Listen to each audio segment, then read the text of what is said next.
Buenos días, me llamo Carlos Acevedo y vamos a comenzar con la exposición de las teorías. Empezaremos primero con la teoría marxista.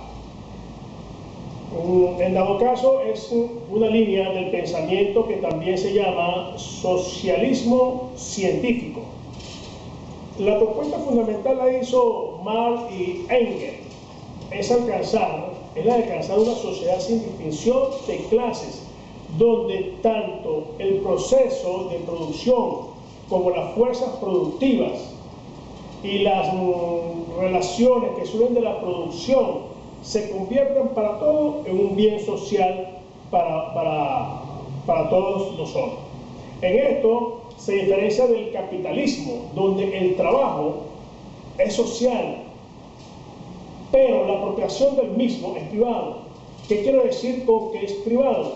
Que el capitalismo, la producción era privada, lo hacen los entes privados. En dado caso, el capitalismo es donde se compra trabajo por dinero.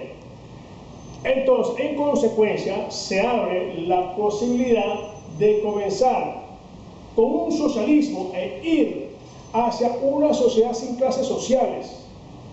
Esto se debe a que los obreros tienen posibilidades que no tenían. Por ejemplo, los esclavos antiguamente no sabían cómo podía vender, comprar. Ahora no, ahora conocen los procedimientos productivos, el obrero conoce los procedimientos productivos y van adquiriendo mayor educación, conciencia y aprendizaje. Un ejemplo del marxismo sería la apropiación de los latifundios para la siembra o cría de ganado. En Venezuela ha influido esta teoría, porque ahora hay más solidaridad, tanto el pueblo como los trabajadores se organizan para reclamar y constituir algún interés provechoso para ellos mismos. Ahora, en segundo lugar, el imperialismo es la doctrina política que justifica la dominación de un pueblo o estado o nación sobre otros. También se puede decir que es una dictadura empleada por las naciones o pueblos poderosos para ampliar y mantener su control o influencia sobre los pueblos más débiles. Entonces, en consecuencia, sería un ejemplo decir rápidamente que una característica del imperialismo es la expansión de Europa, que tuvo lugar después de 1870, como también podemos hablar de los alemanes, el poderío nazi.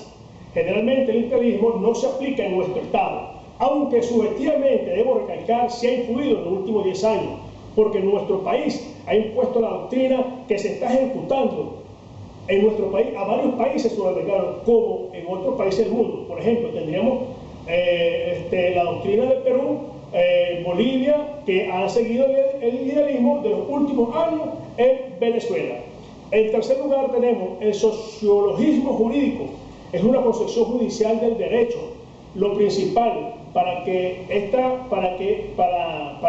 sea la jurisprudencia y para que lo principal sea la jurisprudencia y no la legislación. Los principales factores jurídicos a tener en cuenta son las relaciones con la aplicación efectiva del derecho ante los tribunales.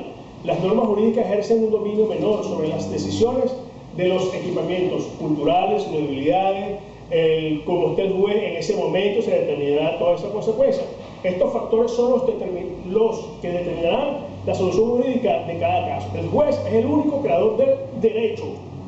Esta doctrina no influye como tal en el derecho de nuestro país, pero debemos darnos cuenta que son muchos y muchos los jueces sobrebordados, y de ahí que si se estaría dando principio al simbolismo jurídico en Venezuela. Haciendo una premisa, si el juez, cuando es sobornado, actúa también por su propia moral. En cuarto lugar, tenemos el realismo norteamericano. Es el aspecto que más radica, el realismo norteamericano, el aspecto que más radica es que sus representantes tratan de minimizar el origen normativo y determinado del derecho y maximizan el elemento práctico y descriptivo del mismo. Así el derecho se convierte en un conjunto de hechos en lugar de normas, lo que puede preocupar es que se reduce lo que los jueces hacen en realidad al resolver la disputa que se presentan ante ellos. No obstante, la decisión de los tribunales son inciertas o impredecibles. Asimismo, las reglas y precedentes sobre lo que se fundan con la expresión de los valores morales y de las políticas públicas existentes en una sociedad determinada. Por ejemplo, un hombre mata a una persona con un revólver, pero al capturar al individuo, este no tiene revólver. El juez tendría que ver el caso a ver qué opina. Realmente en Venezuela no se le concede parte al realismo norteamericano porque nos regimos por las normas establecidas en la Constitución. En quinto lugar, tenemos la teoría comunista. Primordialmente, lo que se entiende por comunismo es la propiedad colectiva como forma dominante de la propiedad, la desaparición de las clases sociales, importantísimo, y diferencia entre los hombres.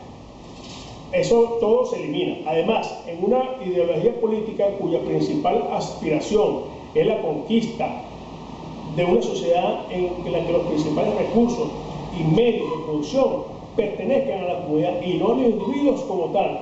Los individuos son los jefes de la propiedad. Un solo individuo es un latifundista. No puede ser. También se puede decir que es un sistema de organización social donde está abolida la propiedad privada de los medios de producción. Los trabajadores toman el poder de los mismos y el Estado, al carecer de función, se extingue, se elimina. Y por la teoría, ahora bien, la expropiación en Venezuela ha tomado mucho auge y por ende las normas del derecho, las leyes sobre la propiedad privada, como que no han tenido validez. Por último tenemos la teoría mixta, también denominada como teoría de la unión. Trata de combinar los principios legitimantes de la teoría absoluta y de las relativas en una teoría unificadora. Por lo tanto, procura justificar la pena en su capacidad de reprimir con una retribución y de reprimir protección al mismo tiempo. Por lo tanto, un ejemplo, alguien que cometa un delito será enjuiciado y encarcelado si es culpable, pero también debe brindársele seguridad en la cárcel. Me disculpan, este es un ambiente caluroso, estoy sudando por eso. Muy buenas tardes. Espero que